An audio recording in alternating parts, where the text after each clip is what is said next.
que se refieren todos a la democratización del Poder Judicial. ¿Por qué se le teme tanto a esta reforma? ¿Por qué ocupa tanto tiempo en los medios?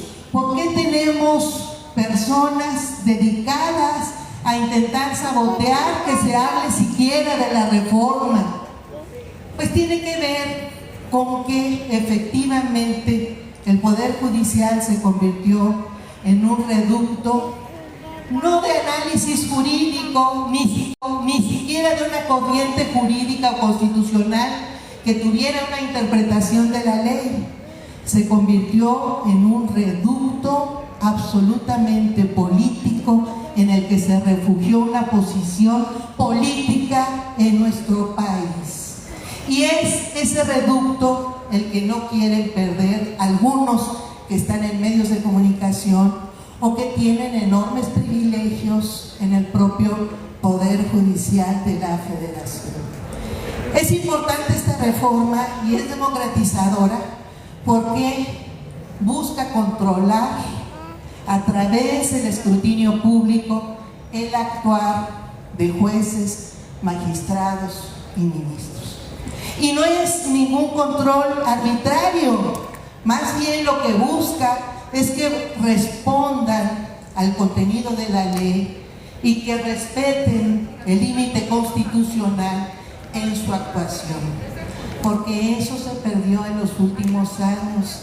Tenemos, además de que históricamente ha habido un escaso acceso a la justicia, tenemos en las últimas décadas resoluciones múltiples que contravienen de manera abierta el contenido de nuestra Constitución, no respetan los derechos sociales que se instituyeron desde 1917, no respetan ni ayudan a conservar, a mantener los bienes comunes, los bienes nacionales de nuestro país, los recursos públicos, petróleo, electricidad, el conjunto de la minería, el medio ambiente, incluso a las ciudades mismas, si las miramos como bienes comunes de quienes las hacemos diariamente. No respetan eso, pero peor aún, han ido avanzando en los últimos años ya hacia niveles peligrosos de falta de respeto a los otros poderes. Permanentemente se extralimitan en sus funciones y tenemos ya temas graves de prácticamente suplantación de poderes. El Poder Judicial resulta que está nombrando magistrados del Tribunal Federal de Justicia Administrativa, cuando es una función del presidente o la presidenta y del Senado de la República, y tenemos más de 50 jueces magistrados del Tribunal de Justicia Administrativa nombrados mediante resoluciones de jueces de amparo, jueces que nombran jueces, háganme ustedes el favor. Y tenemos otra suplantación que es muy grave, que es la del Poder Legislativo.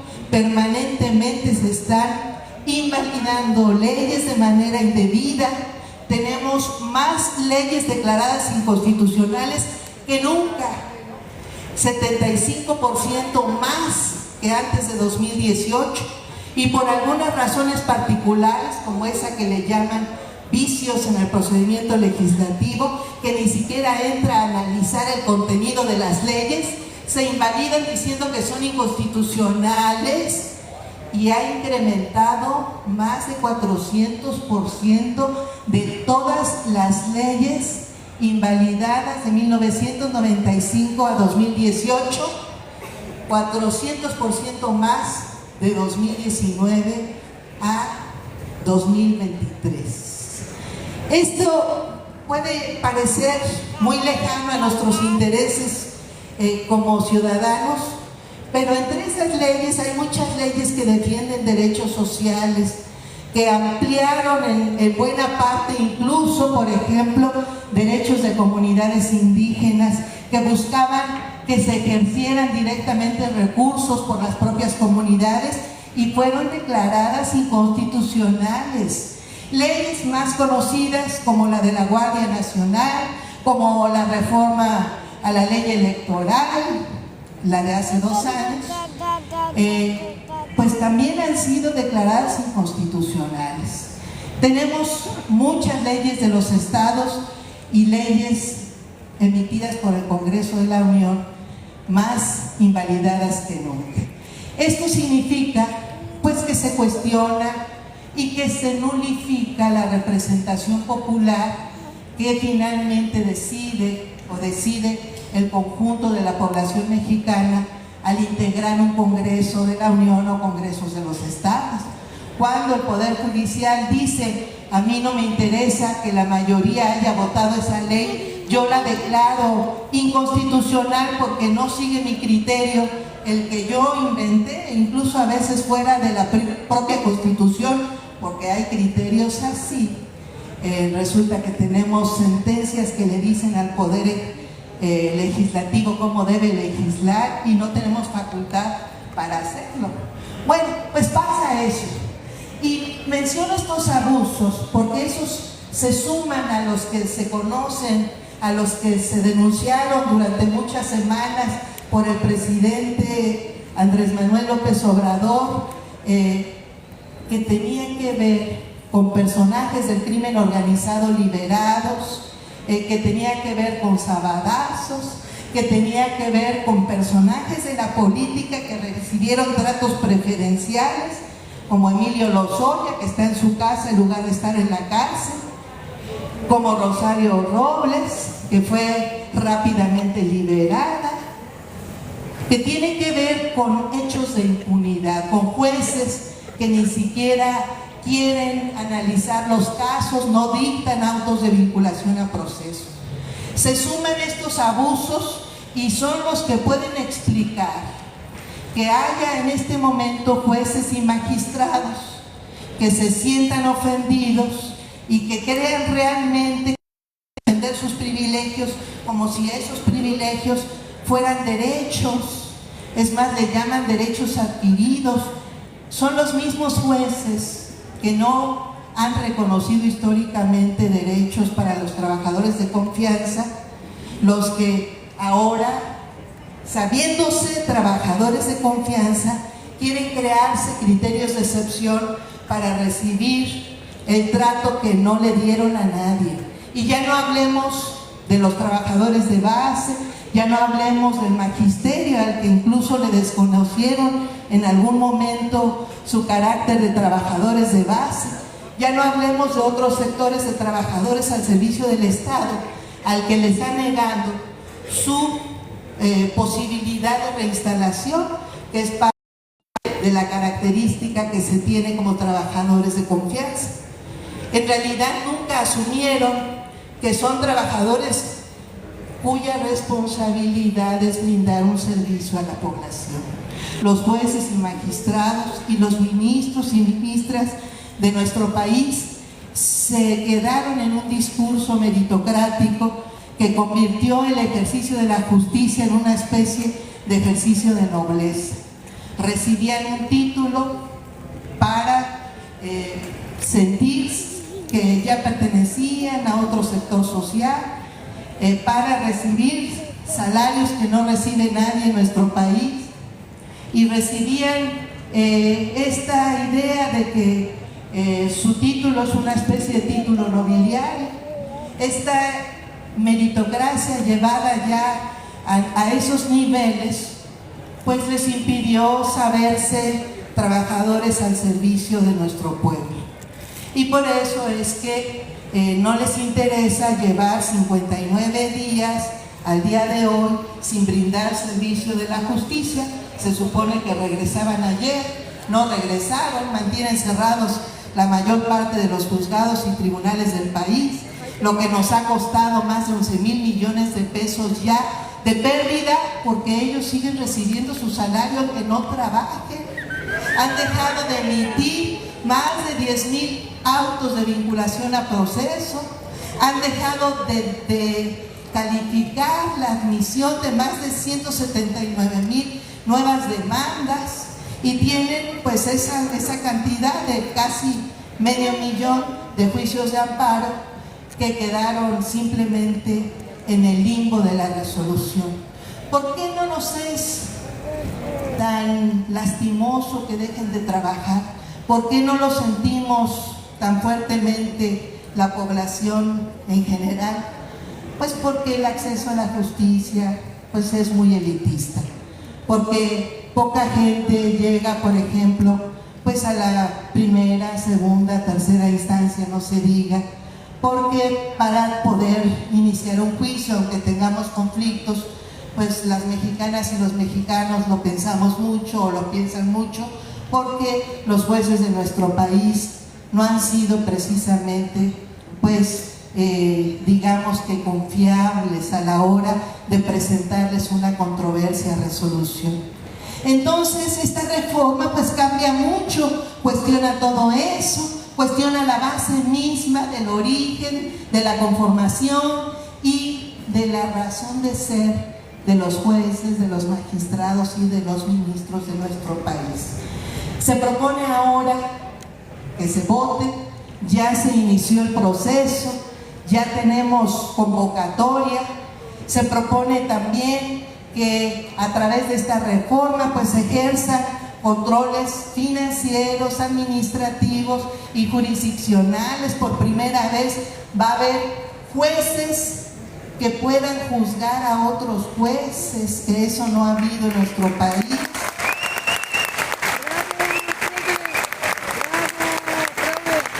Se propone separar la administración de la Corte de la administración de los juzgados y de los tribunales. Se propone también que pueda nuevamente, porque eso ya estaba en la ley, pero resulta que una jurisprudencia decidió que la Auditoría Superior de la Federación no ejerciera su facultad de auditar al Poder Judicial, a la propia administración del Consejo de la Judicatura, porque resulta que el Consejo de la Judicatura se audita a sí misma, y parte de lo que va a ayudar esta reforma pues es a separar la parte administrativa de la parte de sanción a los jueces, de la parte también del nombramiento, que ahora lo va a hacer muy próximamente el propio voto popular, directamente las y los ciudadanos.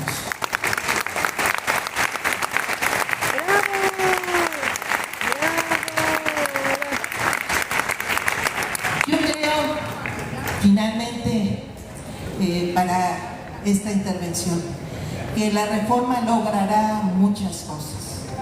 Efectivamente, pues tiene que cuidarse todo el proceso, tiene que articularse bien cada parte que ya está aterrizando en leyes secundarias, pero va a lograr, fíjense ustedes, de hecho ya lo está logrando, porque hay algunos jueces que salen y amenazan: yo no voy a participar en ese proceso, bla, bla, bla, como si pudieran más sensibles con el dolor de la gente, porque van a estar obligados simplemente a estar en contacto, a buscar y a explicar además lo que han hecho como jueces. Creo que vamos a lograr también, y eso es muy importante, que los temas de justicia social también sean temas de los jueces. El derecho a la alimentación, a la salud, a la vivienda, al trabajo, los derechos al medio ambiente sano, el derecho a la ciudad, creo que pueden ya formar parte de jurisprudencias en las que están prácticamente ausentes estos derechos. Creo que pueden formar parte también de las resoluciones en favor de nuestro pueblo. Vamos y debemos cuidar e impulsar todas juntas este proceso democrático. Efectivamente, los liberales del siglo XIX decían con mucha razón, y es además yo creo que una parte de la filosofía debemos seguir reivindicando nuestra filosofía democrática fundante de nuestra nación. Decían que primero hay que transformar la conciencia y el corazón del pueblo, y con esa conciencia y ese corazón podremos tener la Constitución que nos merecemos. Y estamos teniéndola, y agradecémonos y felicitémonos, porque es un triunfo de todas y de todos al haber votado y al seguir apoyando la transformación, en este caso del Poder Judicial, con base en nuestro irrenunciable derecho a modificar nuestra forma de gobierno que se ejerció y se debe seguir ejerciendo. Muchas gracias.